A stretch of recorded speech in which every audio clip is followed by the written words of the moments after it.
All right, so let's move on though for sure like that. Caleb Williams, you know Caleb Williams. Yes.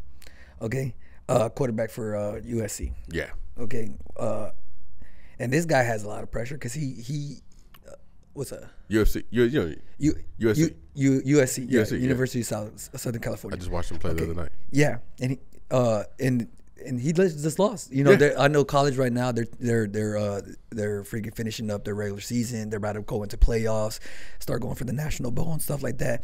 But you know, and he right now is about to come. You know, this is his last year. He's projected to be #1 overall for the NFL next year. Okay, like that. And he just came off on like back-to-back heartbreaking, and I don't even think heartbreaking. I think just like total freaking, you know, trash games. You know what I mean? Like, right. You know, and the thing, he's had a lot of pressure. He just, I don't know where he transferred from. I can't remember where he transferred from like that. But, you know, with USC being such a pristine college, you know, and their history of winning and things like that, they thought they were going to come in, you know, have him in here and then, you know, go off and, you know, be a national, you know, championship, you know, caliber team. They want the ball. Like that. All right. A report came out, all right, like this. Let me see if it says what lady. Charly Arnolt. How would you pronounce that? Arnolt. Arnolt. All right, like that. All right, so let me put this on here, bro. All right, like this, and I want to hear your like this. So this goes with, you know, just mental health like that, such for men like that, and bro, she fucking fired off on this dude. You know what I mean? And I don't know how I feel about it. You know what I mean? Because in a sense, you know, she has a point, but then on the other half, like, okay, you don't know everything. I don't know all the factors of what goes into, you know, why he played like this.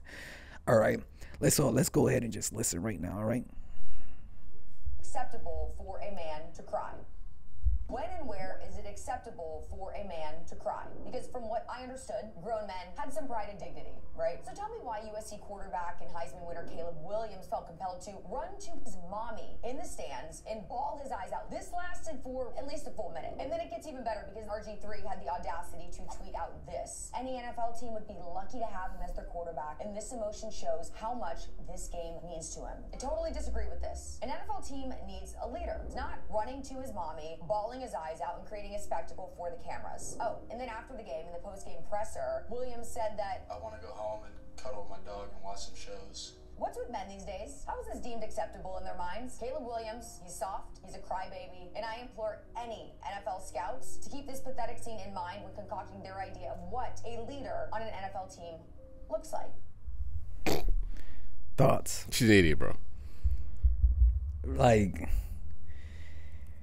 I don't know how to feel about that, bro. She's an idiot. I really don't know how to feel about that. She's the reason that men are committing suicide. Yeah. Or why men don't even want to open up to She's nothing the reason. She's the at reason. all. She's the reason. Like, the amount of stuff that she just buried into about this kid. You know what I mean? Can you look up how old he is? I believe. He's probably like 20, 21. Yeah. You know, I'm like, the guy already has enough pressure as it is. All right, we don't know anything. Like, I don't know how much back history that she knows about him, what's going on in his personal life, anything like that. You know, I know for a fact that I don't know anything, but you don't know. You know what I mean? Shit, maybe he wants to go home and cuddle with the dog because, you know what, the dog's probably been in friggin', 22. He's 22 years old, you know, like that. 22. But, like, I give her credit. Okay, Oklahoma. I give her, he transferred to Oklahoma. Oklahoma State or I don't think that really matters like that. But but like I understand where she's coming from as for like, okay, your team does need a leader. All right? Like that. And like controlling, like being the head of a football team as a quarterback, you know what I mean, where you're calling the shots, people are relying on you to do your job because your number one job is to do what? Get the ball in the end zone. Right. All right. And then when those things are not happening and like that, all right, you know, other than your coach, your head coach is going to be the first to get, you know, put the blame on. Right. All right. Like that. The next person down the line is going to be freaking the quarterback. You know what I Right. mean? You didn't do your job. All right, it all falls on him because ultimately, whether he's the one that needs to score to win points. You know what I mean? Right. Like that.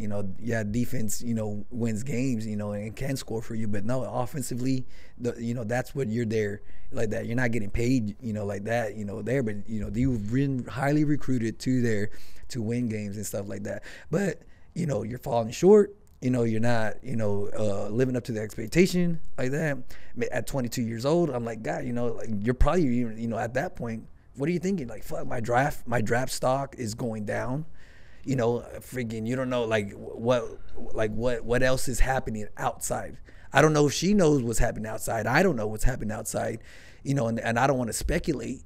But I'm like, really, you're gonna tear down this guy like that? Like for what? The problem is that people don't understand what a leader actually is. Mm-hmm. Right? So a leader is somebody who does. Mm-hmm. A doer. That's a leader. Yeah. A leader is someone who does. Is in front, not from behind. You can't lead from behind. You have to lead from the front. Mm-hmm. So if I'm leading from the front, I'm taking all the bumps, I'm taking all the bruises, but because I'm the one that everybody's relying on, then now the other 60 people that were here, that were following me, I let them down. Yeah. Right? So that's a huge burden. Yeah. Because some of these guys, some of these guys will never get to play college ball again. Like ever. I may go to the NFL. This is the end of their career. And they needed me to win the game. And I couldn't. That hurts. Yeah. But when you can't say that, because he didn't run to his coach, he didn't run anybody, he ran to his mom. So that's my question. Like, how do you feel about a spectacle? I don't think that's a spectacle. Get the fuck out of here. Like certain words that she was using is like, God, dog. A spectacle is the guy who proposes to his girlfriend at the end of the game. Yeah, what I mean? Like that's a spectacle. Like a spectacle is that he runs to his mommy during the halftime, or while the game is still in play. That's a spectacle. No. You're talking about afterwards, all right? After the game. Honestly, boy to boy, I'd be like, hey, bro, you should have took your mom in the back. You know what I mean? Like that, again, it's because in the reason she's saying it's spectacle is because, they're seeing him vulnerable, and then they're seeing the king bleed. Right. Like that. Right. All right. He didn't win. He's emotional. Freaking, again, we don't know everything of what might be going on in his personal life. Right. All right. And the mom is there. Nobody wants to lose in front of their family, their mom, anything in front of their team or anything like that. So now, the one person that you can go to, I don't know how strong the relate. Obviously, there's a huge strength of relationship that he has to go to his mom, the first person, not to a coach or anything like that. And then, it's very emotional. Like, yeah, I should have won this game. I let everyone down, like that. Now I just want to go home and crawl, freaking in my own little hole and freaking, be with my dog and just, I want all this to freaking go away. Right. Like whatever it may be. But like a spectacle, freaking weak, all those words. I wonder what she would say if he would have won the game. Because we've all seen say nothing Michael Jordan. Michael Jordan was crying when he won the championship. He's hugging the can't trophy. Really say nothing when you're winning, but when you're losing, he's crying and he runs to his mom after winning the game and gives her a hug, is it still a spectacle? Is he a weak crybaby? Yeah. Or is he overrun with emotion? Yeah. And it's just like people use words like that, because I would be interested to say, what's her name? What's that? Again, it's Chelsea. Chelsea? She sounds like a clown. I just remember her No, name. not Chelsea. Carly Knowlton? No, Arnold something. Arnold. So CHARLY. CHARLLY. Yeah, and then Arnolt, ARNOLT. Charly Arnolt. I think it's Carly. I don't think it's Charlie. I don't know, bro.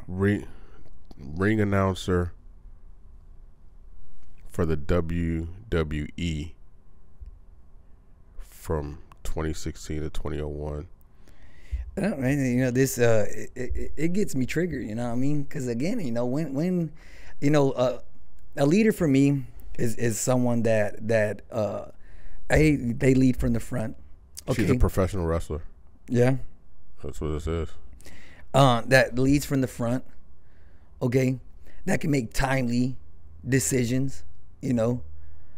That someone that, you know, can navigate between, like, again, you say there's 60 guys on the team. Okay.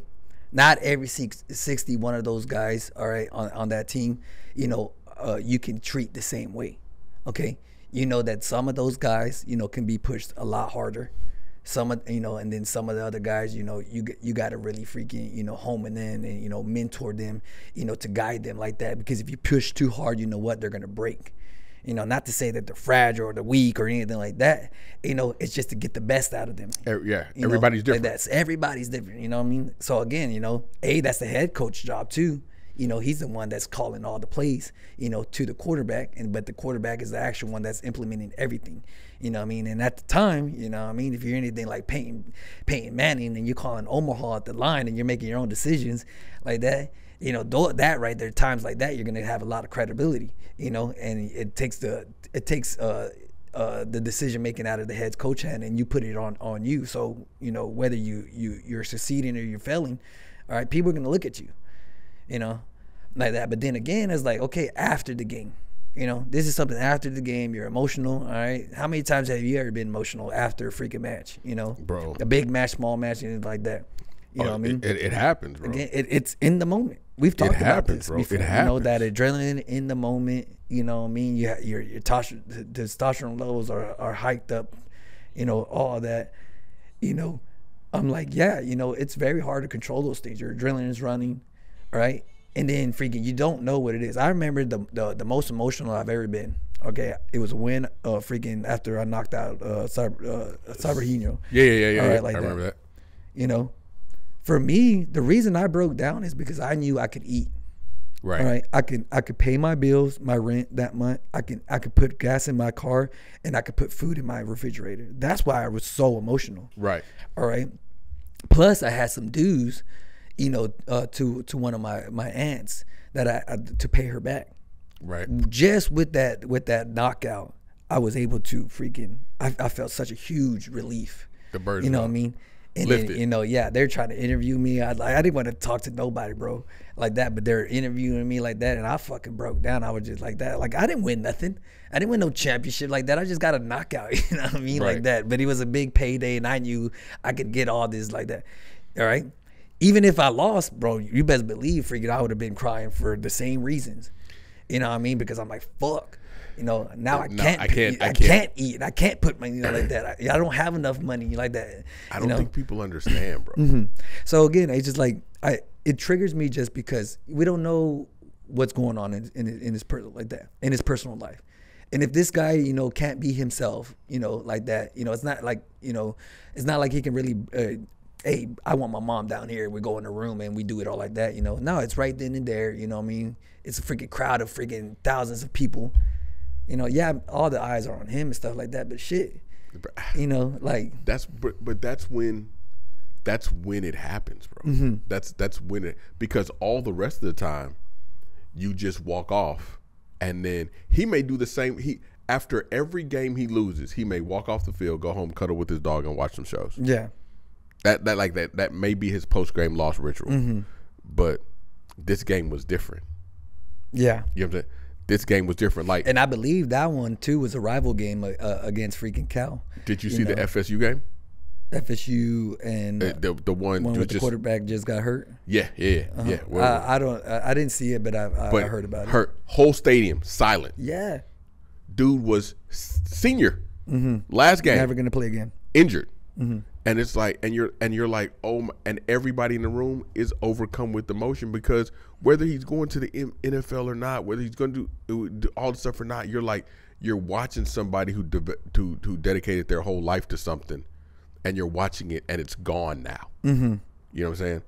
I mean, how many times have we seen the guy stand in the middle of the cage, pull off his gloves, put him in the middle of the cage, and cry as he retires, bro? Let's go back to Robbie Lawler, one of the toughest guys to ever do it.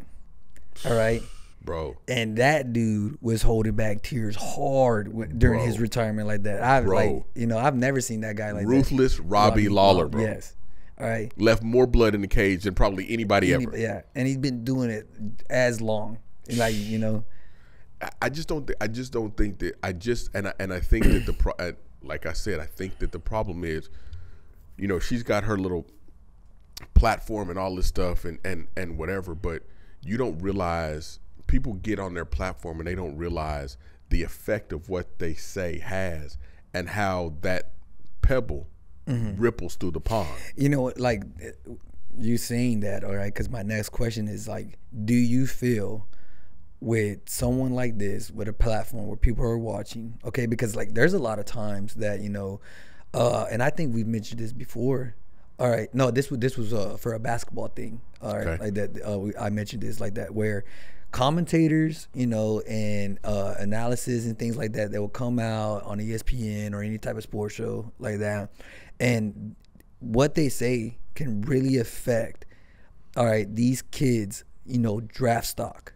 Right. It can, for sure. It can plummet it. For sure. All right. Or they can freaking jack them up. They can boost them up like that. And it can go from first round pick to freaking second, third round pick. And that's tens of thousands, millions of dollars, you know, like that. Yeah. Millions of dollars difference, you know, whether based on a cat that doesn't play. Yeah, exactly. All right. She's in, you know, I mean, freaking, she's WWE. Like, again, I don't know nothing about this lady.